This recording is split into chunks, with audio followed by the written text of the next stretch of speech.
Hello friends, welcome है हमारे YouTube channel पे। तो आज हम अगेन आपके सामने हाजिर हैं अकबर की कुछ पॉलिसीज और उसके आगे की भी जो भी चीजें थी वो पढ़ने के लिए। तो आज हम लोग पढ़ेंगे अकबर में क्या रिलेशन विद राजपूत। उससे पहले हम ये कहना चाहेंगे कि राजा बनने के लिए या फिर सक्सेसफुल होने के लिए आपको सबसे पहले क्या चाहिए? त्याग चाहिए।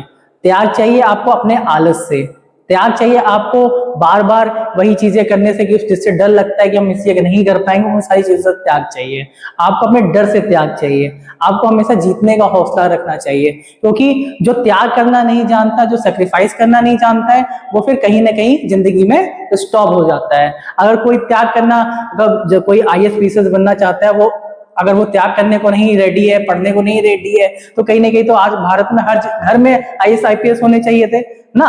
तो इसलिए कहीं ना कहीं त्याग करना पड़ेगा, किसी चीज को पाने के लिए सेक्रीफाइस करना पड़ेगा। मेडिटेट होके एक तरफ ब्लाइंडर्स लगा के अपने गोल की तरफ चलते रहना पड़ेगा। यही कहना चाहते हैं और इसी मोटिवेशन के साथ चलिए आज स्टार्ट करते हैं आज का टॉपिक, जो कि है रिलेशन विद राजपूत। अकबर का क्या रिलेशन था राजपूत से। तो उसमें हम पहले जो पढ़ेंगे उसमें क्या था, उसने शादी जो की थी राजपूत प्रिंसेस से की थी, जो कि एक हिंदू थी। ठीक है, राजपूत प्रिंसेस वो किसकी डॉटर थी? राजा भरमाल की।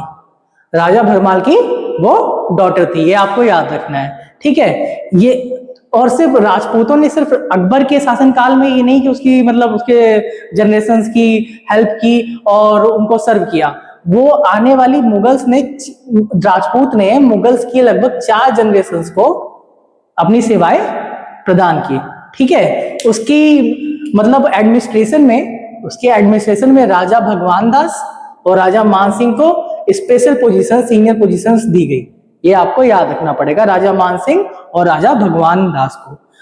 बैटल ऑफ हल्दी घाटी जो कि 1576 में हुआ था, बैटल ऑफ हल्दी घाटी, उसमें मान सिंह ने राणा प्रताप सिंह को डिफीट किया।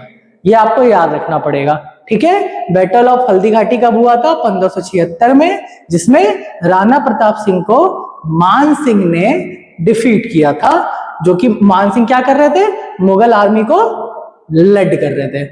ठीक है, मुगल आर्मी का कहीं ना कहीं ये लेड कर रहे थे। ठीक है, उसके बाद क्या है कि जो राजपूत पॉलिसी थी वो अकबर की, राजपूत पॉलिसी अकबर की, वो कहीं ना कहीं बेनिफिशियल साबित हुई मुगल्स के लिए भी एज वेल एज राजपूत के लिए भी। ये आपको ध्यान रखना पड़ेगा। ठीक है, जिसकी वजह से क्या हुआ, जो राजपूत मेनली जो जहां मतलब मेनली जो राजपूत कहीं कंसेंट्रेट थे वो राजस्थान में थे, जिसकी वजह से राजस्थान में पीस भी रही और पीस मेंटेन होकर रही, क्योंकि इन लोग का रिलेशन राजपूतों का अकबर से काफी अच्छा सौहार्दपूर्ण था। तो इसके साथ ही रिलेशन विद राजपूत ओवर होता है और नेक्स्ट क्लास में हम इसके आगे के लेक्चर को कंटिन्यू करेंगे। तब तक के लिए ऑल द बेस्ट, और हमारे चैनल को ऐसे सब्सक्राइब, लाइक एंड लोगों को पहुंचाते रहिए। Thank you so much.